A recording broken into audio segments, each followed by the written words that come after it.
तो इस वीडियो में हम लोग पढ़ने वाले हैं वायरल इन्फेक्शन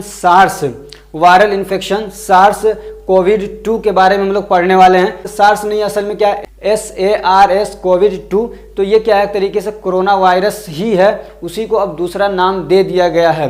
ठीक, तो इसकी डेफिनेशन क्या है, तो corona virus disease is a highly contagious disease. तो जो कोरोना वायरस डिसीज है ये क्या, हाईली कंटेजियस डिसीज है, यानी एक से दूसरे में फैलने वाली, बहुत ज़्यादा एक से दूसरे में फैलने वाली बीमारी है। समझ में आ रही बात, यानी बहुत जल्दी एक से दूसरे में ये क्या है, ट्रांसफ़र होने वाली बीमारी है। Which is caused by the novel corona virus, जो कि क्या है, नोवेल कोरोना वायरस की वजह से होता है। ये जो कोरोना वायरस है ये कोई नया नहीं है, बल्कि पुराना है ये कोरोना वायरस।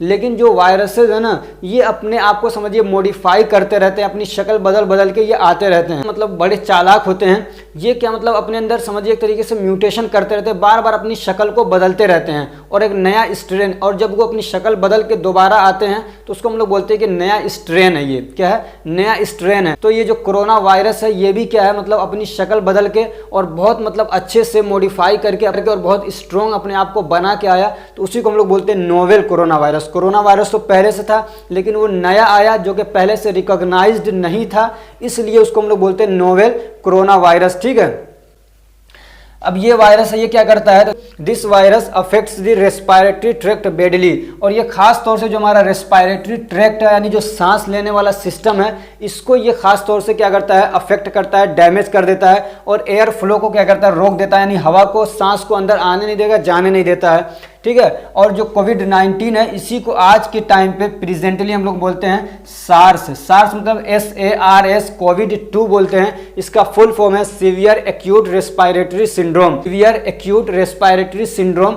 यानी जो हमारा ये क्या कहते हैं, रेस्पिरेटरी ट्रैक है, इसको बहुत बुरी तरीके से ये डिस्टर्ब कर देता है। और एक्यूट होता है यानी तुरंत, बहुत जल्दी, यानी कि धीरे धीरे प्रोग्रेसिव तरीके पे ये डैमेज कर रहा हो नहीं, बल्कि बहुत जल्दी क्या इन्फेक्शन करता है और रेस्पिरेटरी ट्रैक को डैमेज कर देता है। तो इसीलिए इसको क्या बोला, सीवियर बोला है। ठीक है, और जब ये होता है तो बड़ी सारी दिक्कतें फिर क्या हो जाएंगी, जमा हो जाएंगी। यानी जब रेस्पिरेटरी सिस्टम फेल होता है तो बहुत सारी बीमारियां, दिक्कतें क्रिएट हो जाएंगी, बहुत सारे ऑर्गन हमारी बॉडी के क्या है, फेल हो जाएंगे। इसका एटियोलॉजी क्या है, तो इसका कॉजेटिव एजेंट है कोविड-19 यानी कोरोना वायरस, जो कि 2019 में आया था। ठीक है, या कोरोना वायरस भी आप कह सकते हैं। इसका पॉजिटिव एजेंट क्या है, कोरोना वायरस है। अब ये कैसे ट्रांसफर होता है एक से दूसरे में, तो ड्रॉपलेट्स के थ्रू होता है, यानी जो नाक से जो कहते हैं रैट निकलता है उसकी वजह से भी हो सकता है, या तो फिर जो माउथ से म्यूकस निकलता है, थूक वगैरह है, उससे भी ट्रांसफर हो जाता है।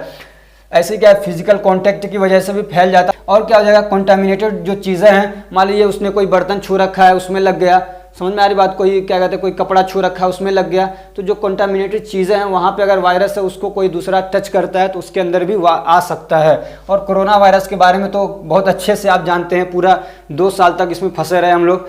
और क्या है, एंट्री ऑफ कोरोना, तो इसका पैथोजेनेसिस क्या है, तो एंट्री ऑफ कोरोना वायरस अंदर आया, फिर उसके बाद क्या, जो मैक्रोफेजेस हैं उनका एक्टिवेशन होता है, वो एक्टिव होते हैं, लेकिन वो क्या है, बेचारे रोक नहीं पाते हैं, चूंकि अपनी शक्ल बदल के आता है, हमारा इम्यून सिस्टम इसको पहचान नहीं पाता है, इससे पहले ये हमारे इम्यून सिस्टम को मार देता है।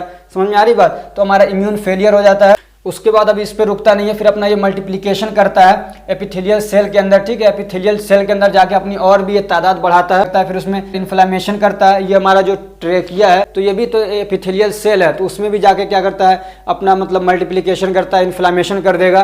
फिर उसके बाद वो लंग्स तक पहुंचता है और लंग्स को क्या करता है, इंजरी करता है। तो उसके बाद क्या होगा, रेस्पिरेटरी फेलियर होगा, फिर मल्टीपल ऑर्गन फेलियर होगा। बहुत सारे जब सांस नहीं ले पाएगा आदमी, ऑक्सीजन नहीं पहुंचेगा, तो बहुत सारे बॉडी के हमारे ऑर्गन फेल हो जाते हैं, हार्ट फेल हो जाएगा, किडनी फेल हो जाएगा, तो इस तरीके से बहुत सारे ऑर्गन फेल हो जाएंगे, फिर आदमी की डेथ हो जाती है। लेकिन बहुत सारे लोगों का इम्यून सिस्टम स्ट्रांग होता है, तो वो उसको क्या है, इन्फेक्शन करने ही नहीं देते, बल्कि पहले ही उसको रोक देते हैं। समझ में आ रही बात, ये ज़रूरी नहीं कि जिसको भी कोरोना वायरस हो रहा है वो मर जाएगा, इतना भी डेंजरस नहीं है ये। समझ में आ रही बात, इतना भी डेंजरस नहीं है कि जिसको हो गया वो मर जाएगा, बहुत सारे लोगों का इलाज भी तो हुआ है। ठीक, अब इसका क्या कहते हैं, क्लिनिकल मैनिफेस्टेशन क्या है, तो अच्छे से मालूम है, रोजाना आपने देखा है न्यूज़ चैनलों पे, तो क्या होगा, तो फीवर हो जाएगा, ड्राई कफ हो सकता है, वीकनेस आ सकता है, शोर थ्रोट यानी गले में खसखसाहट सी हो सकती है, कंजक्टिवाइटिस हो सकता है, यानी आंखों के अंदर क्या कहते हैं इन्फ्लामेशन हो सकता है, और सांस लेने में दिक्कत हो सकती है, और क्या सीने में दर्द हो सकता है। ये सब इसके क्या सिम्टम्स हैं कोरोना वायरस के। नॉन फार्माकोलॉजिकल मैनेजमेंट क्या है, तो ऑक्सीजन थेरेपी की ज़रूरत पड़ती है तो ऑक्सीजन लगाएंगे, वेंटिलेशन पे ला के डाल सकते हैं पेशेंट को। ऐसे ही क्या है फ्रेश एयर देना चाहिए। लेकिन एक गड़बड़ी हो रही थी कि जिसको भी कोरोना वायरस हो रहा था, पता चला 10 लोगों को है तो 10 लोगों को एक कमरे में ला के भर दिया। उसको नहीं मरना चाहिए था, अगर वो नहीं भी मरने वाला था तो मरेगा वो। क्यों मरेगा? इसलिए कि उसको फ्रेश एयर नहीं मिल पा रहा है। अगर किसी के बारे में थोड़ा सा डाउट हो गया तो उसको ज़बरदस्ती लिया के जो इन्फेक्टेड लोग हैं उनके बीच में उसको डाल दिया जाता था। अरे यार, ये तो ज़बरदस्ती आप इन्फेक्शन करवा रहे हो। वो अपने घर पे होता, अगर किसी एक कमरे के अंदर अलग रह सकता था वो, लेकिन नहीं, जहाँ पे पेशेंट पड़े हुए हैं उसी में थोड़ा सा अगर किसी के बारे में डाउट हो रहा है उसको भी ला के उसमें डाल दे रहे हैं। उसको वहाँ पे सही से खाना नहीं मिल पा रहा, सही से इलाज नहीं मिल पा रहा, उसका केयर नहीं हो पा रहा, वो भी इन्फेक्टेड हो जाता था, वो मरता था। तो ये बड़ी गलती हुई है। समझ में आ रही बात? अरे यार, उसको फ्रेश एयर मिलना चाहिए। उसको दिमाग में जब उसको वहाँ पे ला के डाल देंगे तो आधा तो वो डिप्रेशन से मर जाएगा। दिमाग जो आदमी सोचता है तो उसकी वजह से और बहुत ज़्यादा फर्क पड़ता है, इम्यून सिस्टम पे भी फर्क पड़ता है। वो स्ट्रेस में आ जाएगा, इम्यून सिस्टम काम नहीं करेगा, उसको हवा नहीं मिल रही है फ्रेश, ढंग का खाना नहीं मिल रहा है, दवा ढंग की नहीं मिलेगी, और तो वो मरेगा ही मरेगा। इसलिए बहुत ज़्यादा यहाँ पे मौतें हुई हैं कोरोना वायरस की वजह से। इतने नहीं होते अगर ये इस चीज़ को थोड़ा सा केयर किया गया होता तो।